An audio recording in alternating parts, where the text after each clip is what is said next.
Hello there. Have you fallen into an open manhole recently? Do you find yourself in the company of strangers? Do you have a cough drop? My name is Hunter Lanier, and you just might be in the feature underground. Every single week we review a new movie on the Criterion Channel. For this week, we will be reviewing, It always rains on Sunday. pardon me, valued viewer, I am in the spirit of this film noir. I smoked 40 cigarettes this morning. But joining me here in the feature underground is William, hello. I smoked 0 cigarettes this morning. not as committed to the cause. Yeah, I know. I'm a disappointment. Yes. But yeah, we watched It Always Rains on Sunday.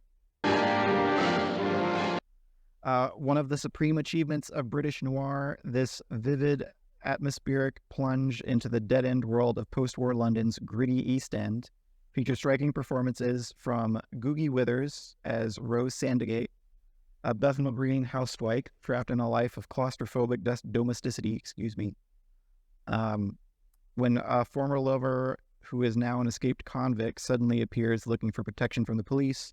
Rosie's world is turned upside down, and the torch she's still carrying for him is dangerously reignited. Okay, thank you for taking that over. So the first thing that jumped out to me about this movie is that it's in the British noir section of the Criterion Channel. But I would almost put it in a separate category. I would call it a domestic noir. Because if this wasn't in the British noir category, I would call it a melodrama with noir elements. Because so much of the movie is about families in this post-war working class area of London, and a lot of it takes place in seems like a small area. A lot of the characters know each other and stuff. But when I think of a film noir, I have a different thing comes to mind. Yeah, I think of like crime movies and detective movies that are old. I don't know what noir means. Because of black, we established this. Yeah, but it's really not that. Like, it's more of like a character piece, like you were saying. Like there is a detective who does do detective work, but that's not the focus of the movie, like even remotely. Yeah, there is a crime element. Yeah. But it's not like the central thing. No, and the crime element is the Tommy Swan character. That was his name, right? Tommy Swan.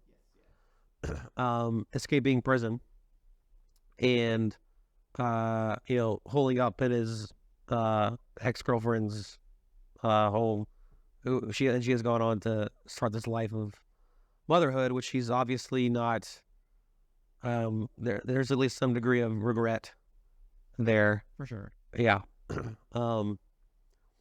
But his character, like I said, it feels more like a family melodrama, a small town melodrama with some noir flavoring. And the Tommy Swan character is that flavoring. But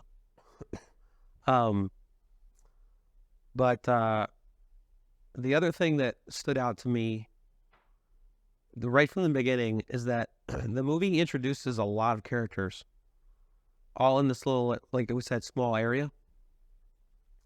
And not at the risk of jumping all the way to the end already. When we get to the end, I was pretty I don't know if I say impressed, but well, maybe. But the way that everything kind of comes together at the end, and the Tommy Swan character, he's almost like it's like the town is I haven't played enough pool to understand the terminology of pool, but the little triangle. Yeah, the thing, and he just comes in and breaks it. Yeah, he's like the cue ball, and he hits it, everything starts moving. And at the very end, the way that his story it's almost funny in a way, kind of collides with all the other little subplots that have been happening the whole movie. Like when he's running away from the cops, like he steals the car of the shopkeeper, and then he gets blamed for probably the other crook killed the other guy.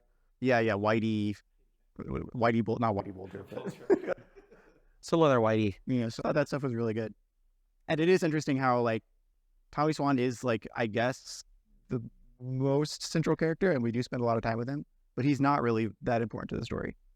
You know, like you're saying, like he comes in and kind of shakes everything up, but the actual meat is sort of like the relationships between everybody else. Also, so since we're at the end already, kind of, I thought the best part of the movie was its big set piece, which was the chase at the end, and that felt the most film noir-y to me. Yeah, that's maybe one of the only parts of that whole movie that feels even a little film noir. Yeah, it just all the way it's shot is very high contrast with shadows and the foggy like train yard. Yeah, that was something I was a little bit disappointed about, because there's not very much of that aside from, like you said, there's the set piece with the train yard at the very end. But then beyond that, it's a lot of just kind of like static shots of like people's living rooms. Right. Yeah, that's why it wouldn't even register to me to call it a film noir, because we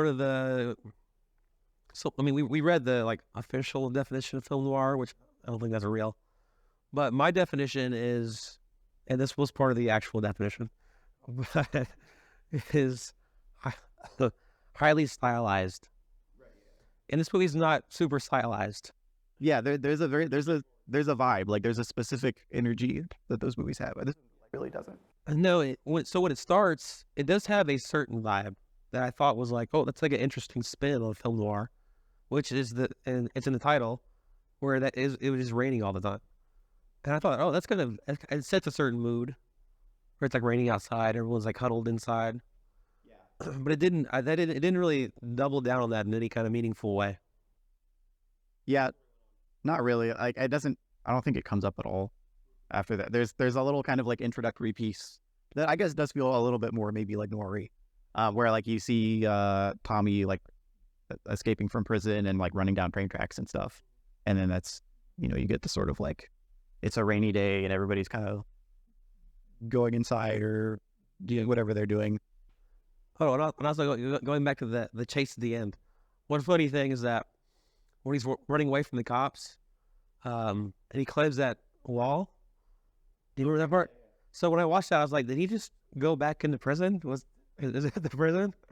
I thought to escape the cops, he jumped into prison. That was super weird too, because like normally there might be like razor wire or something on top of a wall like that, but it looked like it was just like pieces of broken glass or something. Well, yeah. So the part that there was razor wire on one part, but where he goes over, there's just like some pointy stuff like on top of the brick wall.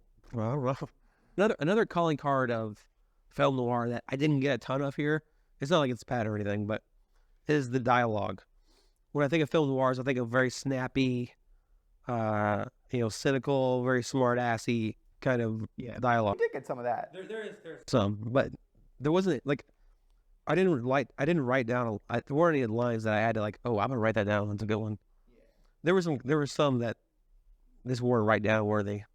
Yeah, well, there's a few scenes with Mr. Fothergill is the detective, I think, and the three kind of like small time crooks, because you have like, those guys were funny. Yeah, you have like the level 1 criminals, and then Tommy Swan is like the level 2 criminal, and there's a few scenes with the detective and the like level 1 guys that I thought were a lot of fun. Their whole thing is they're trying to sell a roller skate. Yeah. They stole a truck full of roller skates. They're trying to find somebody to sell them.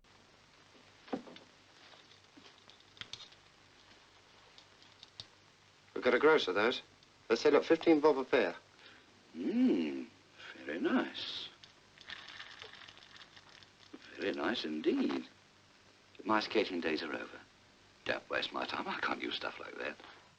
Oh, and by the way, speaking of that being funny, the whole thing at the end that I was talking about earlier, how all the threads come together, it reminded me of a Seinfeld episode. Yeah. Like all these things like come up, but then at the end, like, oh, that's why Kramer was hitting golf balls into the beach. Now it makes sense. The sea was angry that day, my friends. We've established that this is kind of a unique, as I called it, domestic noir.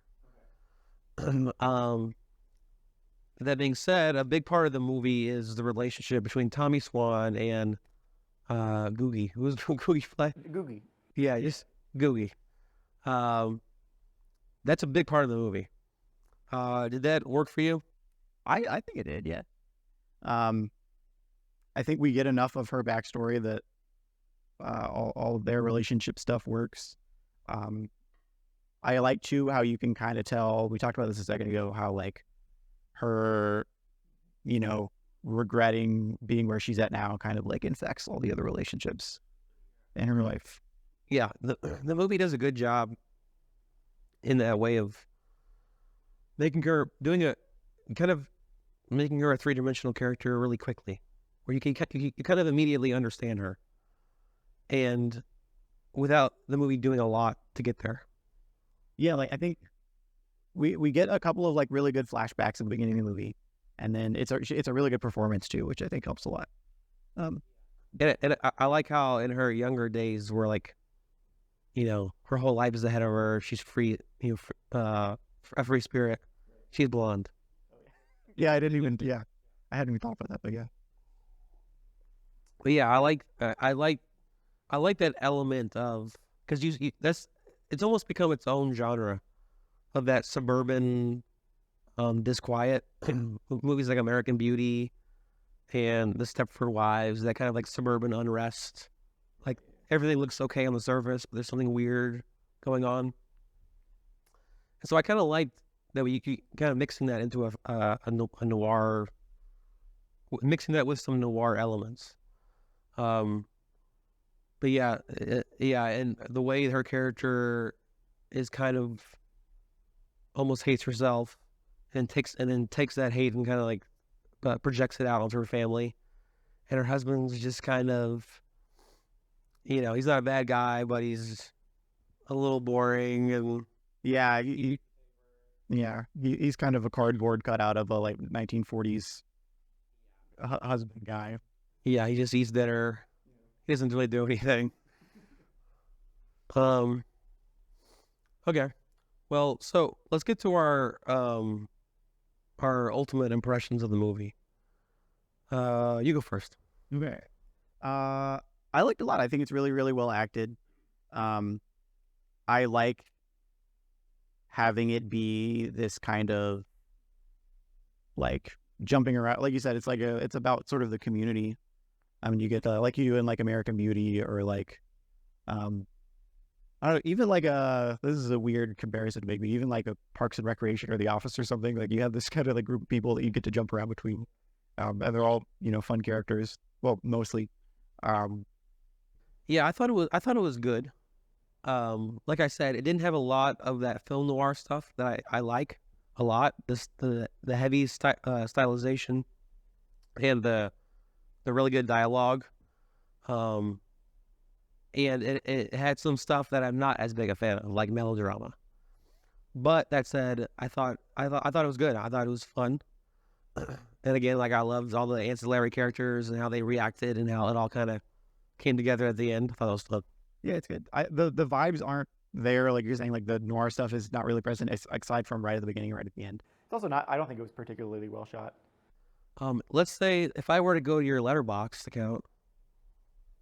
By the way, find Feature Underground on Letterboxd. Or there. What would the rating be, do you think? I'll give it like a 3, I guess. 3.5. Can you do 3.5? Yes, you can. Okay, 3.5, really? Well, you'll have to find out my rating. You'll have to go to my Letterboxd account. My username, Hunter Lanier. All right. Mine's 3.5 also. Okay, yeah. That feels right. Yeah. Okay. Well, while we're here, we thought we would go ahead and we're going to try to end every video on a top 3 list. And so we came up with our top 3 British movies. No, film noirs. All right. Let's go back and forth. Okay, let's do it. Let's start at 3. Yeah, I have seen no film noirs. So I'm kind of cheating.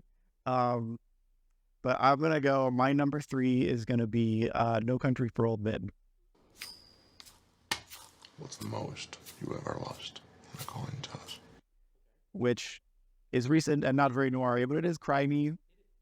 I would say it's film noir. It's noir adjacent, I think. It's definitely inspired by film noir, if you wouldn't call it itself a film noir. But I think it could.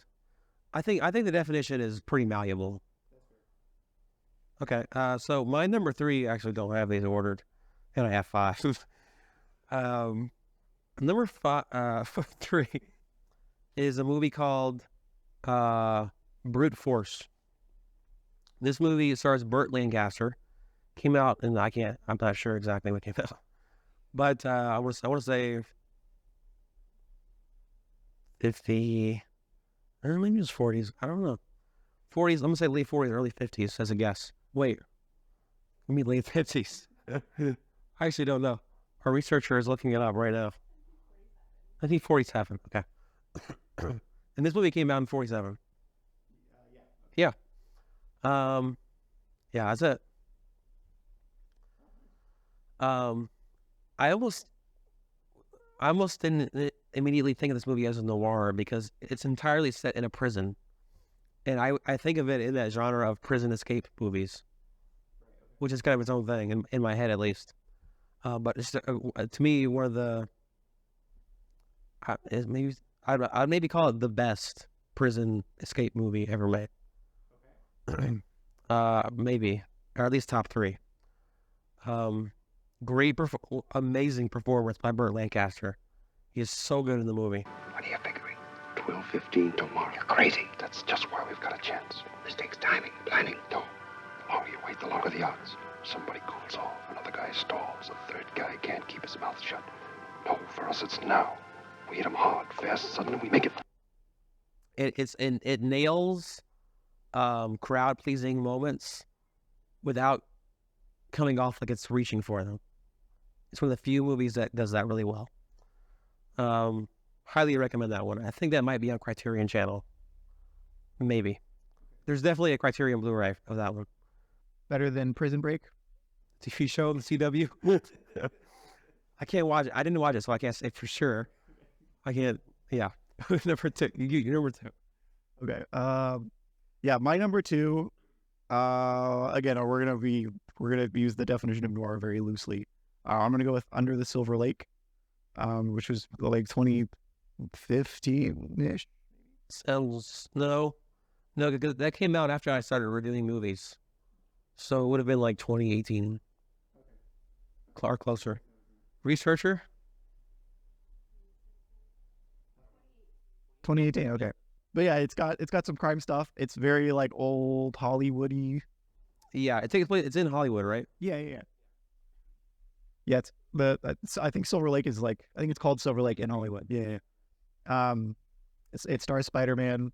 It's very good. It's hard to get into without spoiling it, but Yeah, it's an interesting like thread movie where someone is like following a thread.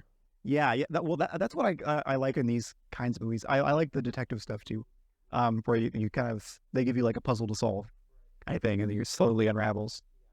And there's an idea in that movie where he's playing The Legend of Zelda on his NES, and as he solves puzzles in the game, it's like triggering, oh, he can solve a puzzle in real life. I had that idea like 10 years ago. Just want to throw that out there. Okay, my turn. Number 2, I'm gonna go with a movie called The Man with the Golden Arm. The release date, I'm gonna say 1955 or 57. I like the release dates. It's fun.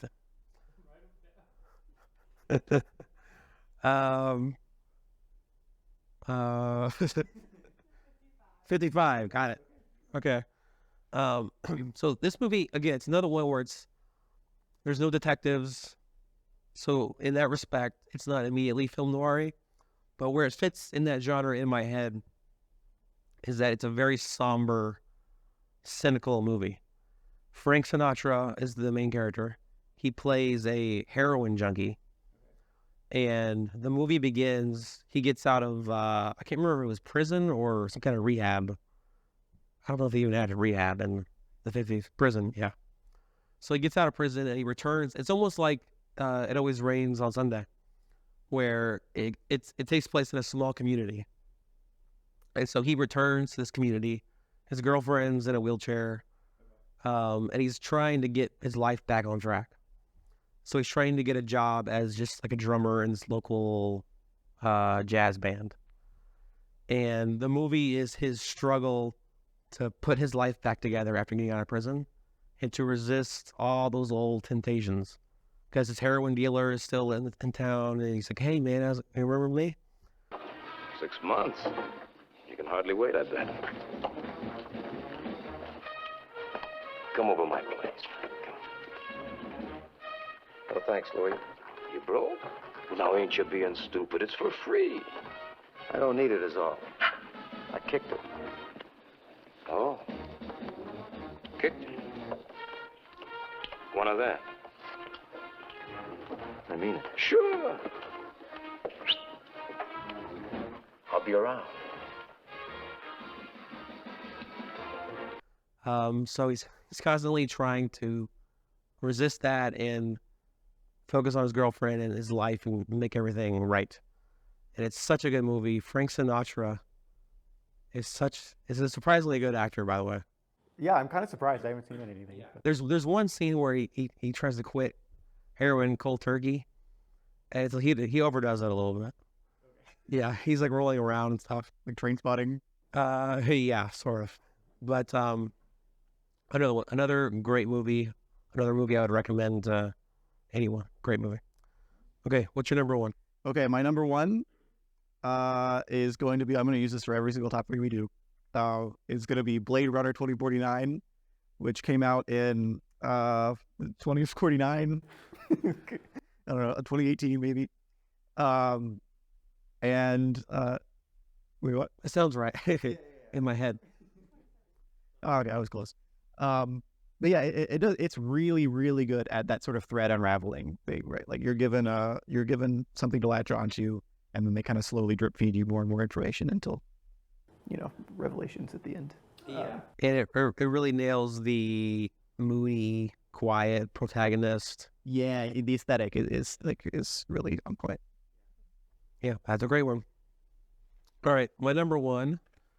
Is there a drum roll? All right, my number one is a movie that I actually watched, I don't want to say recently, maybe about a year ago. It's called Elevator to the Gallows. Right, okay, yeah, we talked about this a little bit. It's a French movie, directed by Louis Malle, and it's the classic noir setup of two lovers. I think one of them is married, or I can't remember if they're both married, but they decide, we got to kill the husband. And so the movie, this isn't a spoiler. It opens with the murder of the husband, who's this boss that the lover at the company that the lover works at. And so again, like It Always Rains on Sunday, there's a lot of subplots going on in this movie. But the one with the male lover of the two, after he kills the boss, the woman's husband, he gets on the elevator to go back down to escape the scene of the crime, and the elevator breaks. Oh. So he's just stuck in the elevator as they're investigating, like no one noticed this elevator is not working. So he's just there. And as the investigation goes on, they reach out to the guy who's murdered his wife, and they bring her in for questioning, and it's just a 10 out of 10 crime drama. It's so good, and it nails that stylized thing that I didn't get in It Always Rains on Sunday. It's such a beautiful movie. One of the all-time great black and white movies. It came out in 1958. Yeah, pulled that right out of my head. Incredibly beautiful movie to look at. It has Miles Davis does the score.